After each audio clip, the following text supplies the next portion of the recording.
이사야 49장 1절에서 4절입니다. 제가 읽겠습니다. 섬들아 내게 들으라. 먼 곳 백성들아 귀를 기울이라. 여호와께서 태에서부터 나를 부르셨고 내 어머니의 복중에서부터 내 이름을 기억하셨으며 내 입을 날카로운 칼같이 만드시고 나를 그의 손 그늘에 숨기시며 나를 갈고 닦은 화살로 만드사 그의 화살통에 감추시고 내게 이르시되 너는 나의 종이요 내 영광을 내 속에 나타낼 이스라엘이라 하셨느니라. 그러나 나는 말하기를 내가 헛되이 수고하였으며 무익하게 공연히 내 힘을 다하였도다 하였도다. 참으로 나에 대한 판단이 여호와께 있고 나의 보응이 나의 하나님께 있느니라. 오늘 말씀의 제목은 이사야를 통해 나타나신 예수님입니다. 이사야를 통해 나타나신 예수님. 이제 본격적으로 오늘 49장부터 이제 예수 그리스도에 대한 그러한 이야기들이 이제 계속해서 나옵니다. 그래서 49장에서 57장은 거의 예수 그리스도를 중심으로 이야기가 전개되고 있어요. 그리고 그 중에서 오늘 본문 이 49장에서 이제 앞부분 1절에서 13절은 이사야를 통해서 나타나신 그 예수 그리스도에 대해서 이야기를 하고 있고, 또 14절에서 26절 그 뒷부분에서는 이제 바빌론의 포로 잡혀가 있는 그 이스라엘 백성들에게 하나님께서 위로하고 격려하시는 내용으로 구성이 되어 있어요. 그래서 오늘 읽을 범위가 49장에서 51장까지입니다. 1절에 보면은 섬들아 내게 들으라. 먼 곳 백성들아 귀를 기울이라. 여호와께서 태에서부터 나를 부르셨고 내 어머니의 복중에서부터 내 이름을 기억하셨으며 그랬습니다. 오늘 본문의 시작을 섬들아 하면서 시작해요. 지난 시간에 말씀드린 것 같이 이 섬들은 이방 세계, 이방의 그 모든 세계들을 가리키는 말입니다. 48장에서는 그 돌아올 유대인들을 대상으로 이제 막 얘기하고, 이제 46장 47장에서는 그 하나님께서 바벨론을 들어섰었는데 그들이 자고하고 교만해서 그들을 이제 멸망시키겠다라는 얘기와 함께 이제 48장에서는 이제 유대인들이 돌아올 것을 이제 얘기하고, 이제 49장에서는 이제 유대인뿐만이 아니라 전 세계를 향해서 이제 하나님의 음성을 들을 것을 지금 권고하고 있어요. 나를 들으라. 지금 이 얘기는 지금 누가 하고 있죠? 이사야서에서 이사야가 지금 하고 있는 얘기입니다. 그런데 여기서 얘기하는 나는 예수 그리스도를 가리키는 말이에요. 이사야는 예수님께서 오시기 전 한 700년 전에 그리스도의 모습을 나타내면서 살아갔던 선지자입니다. 오늘 말씀의 제목이 이사야를 통해서 나타나신 예수님이에요. 오늘 말씀을 통해서 우리가 생각해야 될 것이 이사야처럼 우리의 삶에서 예수 그리스도가 나타나야 할 것입니다. 세상 사람들은 성경을 몰라요. 읽지 않습니다. 성경을 보고 교회에 나와서 말씀을 들어야 이 하나님을 알고 예수님을 알 텐데 아무리 얘기해도 관심을 갖지 않습니다. 그럼 그들은 누구를 보고 예수 그리스도를 볼 수 있을까요? 바로 우리들입니다. 세상은 우리 성도들의 그 삶을 보고서 예수 그리스도에 대해서 읽을 수가 있어요. 그래서 사도 바울은 고린도후서 3장 3절에서는 우리가 그리스도의 향기라고 얘기하고 2장 15절에서는 우리가 그리스도의 편지다라고 얘기를 하고 있습니다. 이게 성도예요.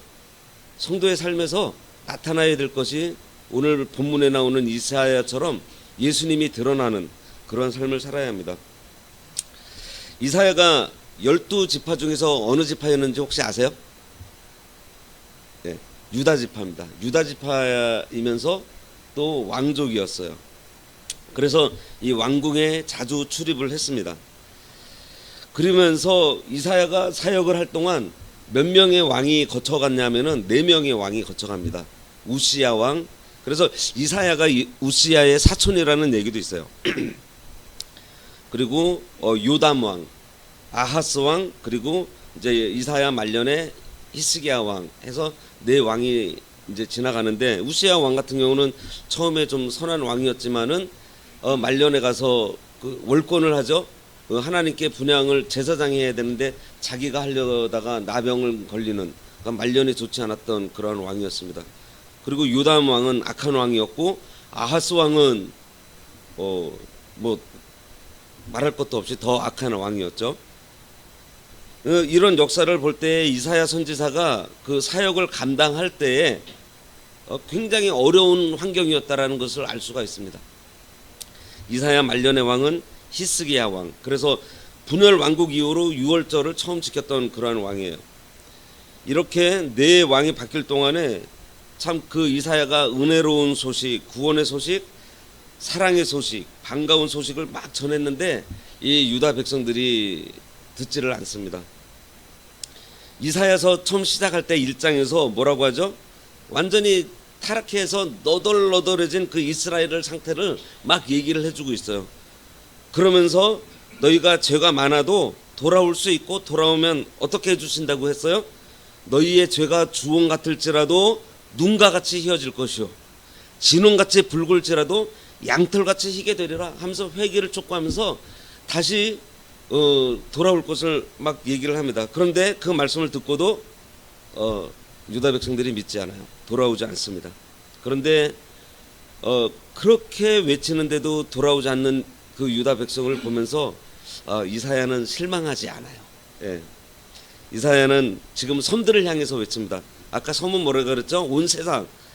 이사야는 이제 자기 민족이 불순종하는 것을 통해서 더 큰 은혜를 깨닫게 된 거예요. 그게 뭐냐면은 이 복음은 이 유대인들, 이 한 혈통에게만 적용되는 것이 아니다.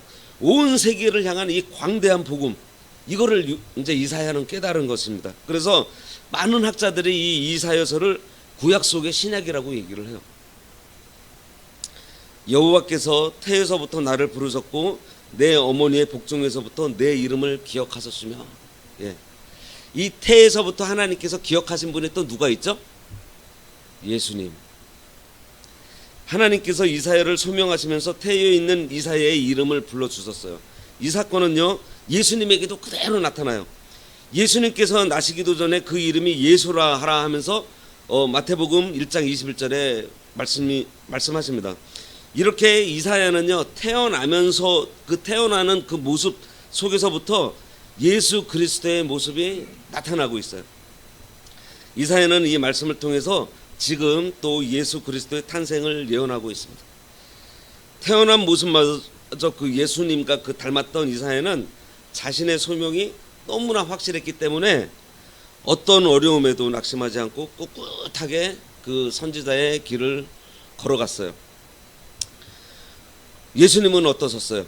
예, 예수님도 공생애 동안에 예수님께서 참 그 천국 복음을 그렇게 전했지만 결국 그들은 예수님을 십자가에 매달았어요. 그런데 예수님은 어떻게 하셨죠? 그 모든 일들을 묵묵히 하나님께서 자신을 이 땅에 보내신 목적을 묵묵히 또 다 이루셨습니다. 2절에 내 입을 날카로운 칼같이 만드시고 나를 그의 손 그늘에 숨기시며 나를 갈고 닦은 화살로 만드사 그의 화살통에 감추시고, 이 말씀은 이사야의 입을 칼같이 해서 말씀을 선포했다는 거예요. 이사야가 전하는 말씀을 들을 때 사람들이 그 심령의 찔림을 받고 회개하는 막 그런 말씀을 주신 겁니다. 이 말씀은 장차 그리스도께서 하시는 말씀이 예리해서 심령과 골수를 쪼갤 것을 가르쳐주고 있어요. 우리들도 예수 믿을 때, 우리들도 또 세상에 나아가서 살다가 다시 돌아오게 될 때 그냥 돌아오던가요? 이 말씀이 내 심령에 들어와 가지고 이 골수를 쪼갠다 그럽니다. 이 관절을 나누고. 예수님께서 공생의 기간 동안에 얼마나 많은 말씀을 선포하셨어요. 특히 그 회개하고 믿음으로 나오는 사람들을 정죄하지 않으셨지만은 회개하지 않는 사람들한테는 진짜 날카롭게 예수님께서 책망하셨습니다. 그 서기관과 바리새인들에게 독사의 자식들아까지 얘기하시면서 막 인정사정 없이 말씀하셨어요. 그리고 히브리서 4장 12절에 보면 하나님의 말씀은 살았고 운동력이 있어 좌우의 날선 검 어떤 검보다도 예리하여 홍과 영과 및 관절과 골수를 찔러 쪼개기까지 하며 또 마음의 생각과 뜻을 감찰한다고 했습니다. 하나님의 말씀은 이렇게 우리 심령 속에 여기서 예리해서 이게 찔렀다 그러는데요. 이게 그 원어의 뜻은요, 관통했다라는 거거든요. 관통, 완전히 그냥 통과해버린. 그러면서 그 속에서 일어나는 그 속에 있는 것들을 다 감찰하고 그 우리 속에 있는 것들을 다 뒤집어 놓으시는 거예요. 정확하게 판단해서 옳은 것과 그런 것을 다 갈라 놓으시며 또 그 가운데에서 우리 심령을 흔들어 놓으시고 회개할 수 있는 마음을 주게 하는 그러한 말씀의 능력이 여기 있는 거예요. 나를 그 손 그늘에 숨기시며 그랬습니다. 하나님의 손은 능력을 나타내요. 그러니 이 말씀은 하나님의 그 능력으로 붙들어 주신다라는 그러한 말씀이에요.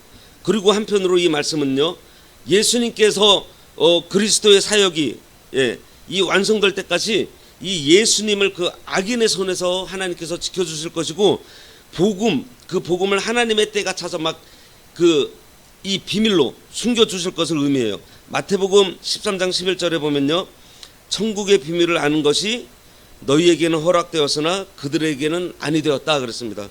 그 바로 이어서 나를 갈고 닦은 화살로 만드사 그의 화살통에 감추시고 그랬습니다. 이 말씀은 이사야를 잘 갈고 닦아서 사용하신다라는 그러한 말씀이에요. 잘 갈고 닦아서 하나님께서 사용하신 사람이 굉장히 많이 있습니다. 많이 있는데 예를 들면은 모세 같은 경우도 80년을 하나님께서 갈고 닦으셔서 40년을 사용하셨어요. 예수님도 공생에 그 3년을 일하시기 위해서 30년을 연단 받으셨습니다. 제가 올해 57인데요. 광운교에서 지금 4년 동안 사역을 했습니다. 바로 하나님께서 이 4년을 위해서 이 유중광이라는 사람을 53년 동안 갈고 닦으신 거예요. 그 53년 동안 많은 일들을 저에게 주셨습니다. 우리 모두 마찬가지예요. 하나님께서는요, 어찌 보면은요, 단 하루를 위해서 우리를 70년을, 80년을, 또 60년을 갈고 닦고 또 연단시키신다라는 것을 우리가 알아요. 우리를 어떻게 쓰실지 모릅니다.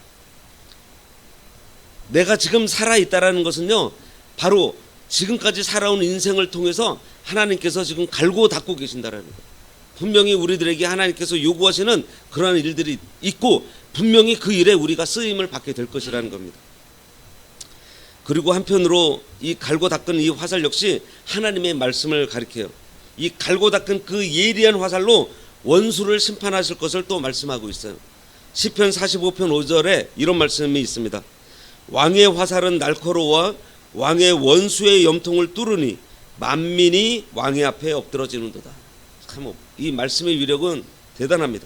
3절에 내게 이르시되 너는 나의 종이요 내 영광을 내 속에 나타낼 이스라엘이라 하셨느니라.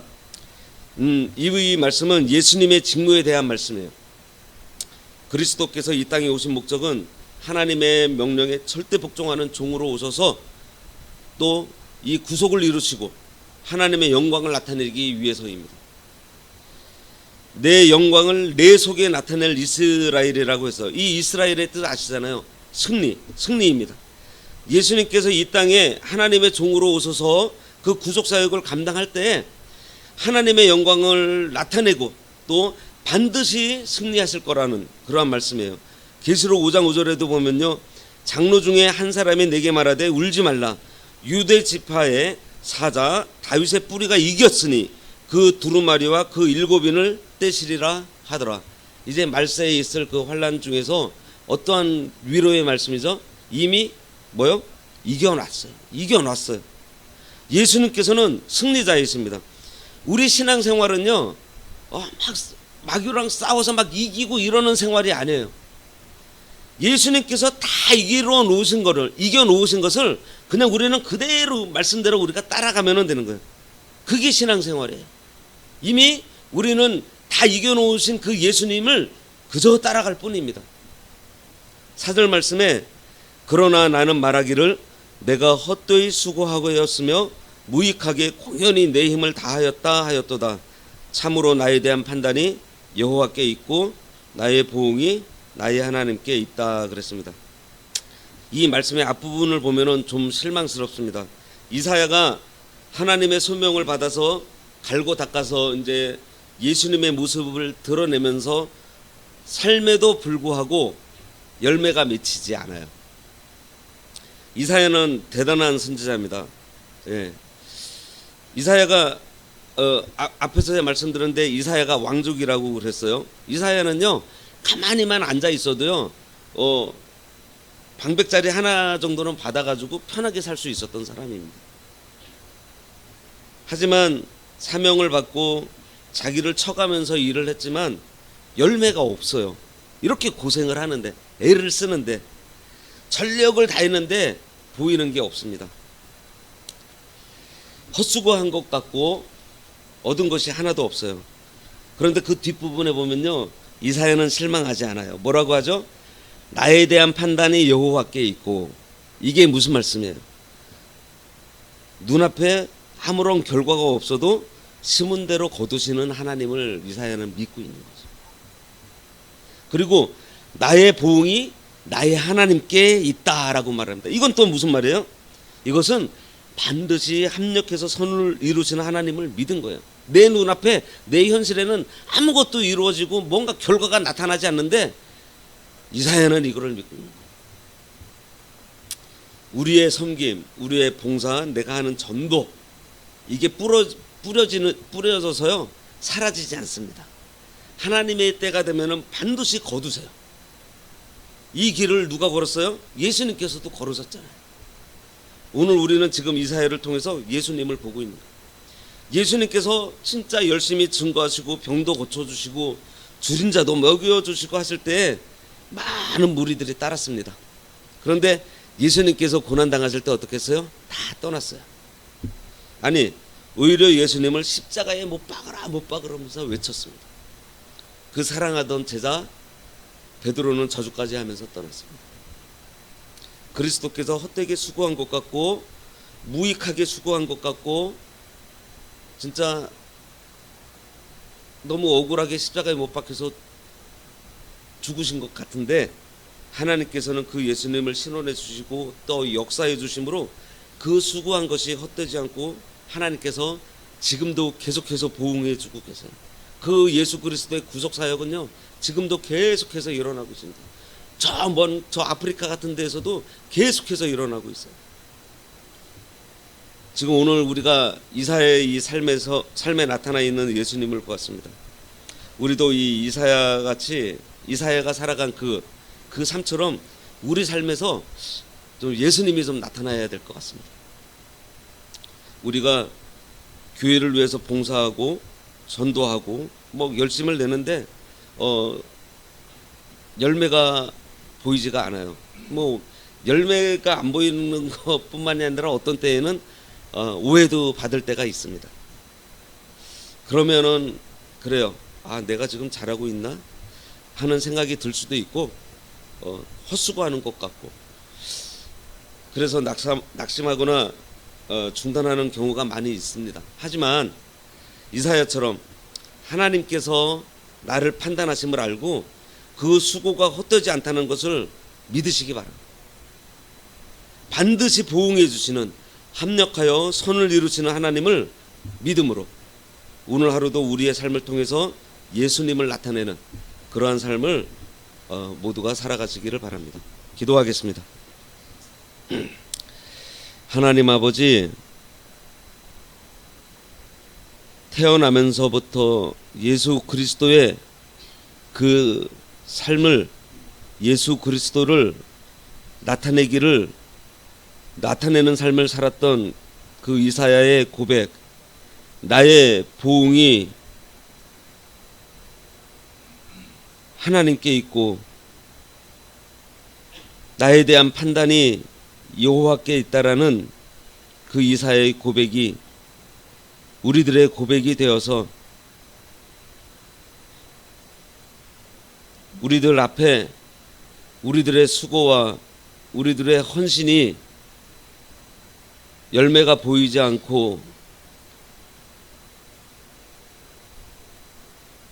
캄캄해 보이더라도 저희들 낙심하지 말고 우리를 판단하시고 우리에게 보응해 주시는 그 하나님을 믿음으로 예수 그리스도를 나타내는 삶을 사는 저희들 되어서 예수 그리스도의 그 향기를 뿜어내어서 우리 가정에서 이웃에게 하나님께서 우리들에게 허락해 주신 그 모든 관계 속에서 하나님의 영광을 나타내는 그러한 저희들 되도록 인도하여 주시옵소서. 예수님의 이름으로 기도드리옵나이다. 아멘.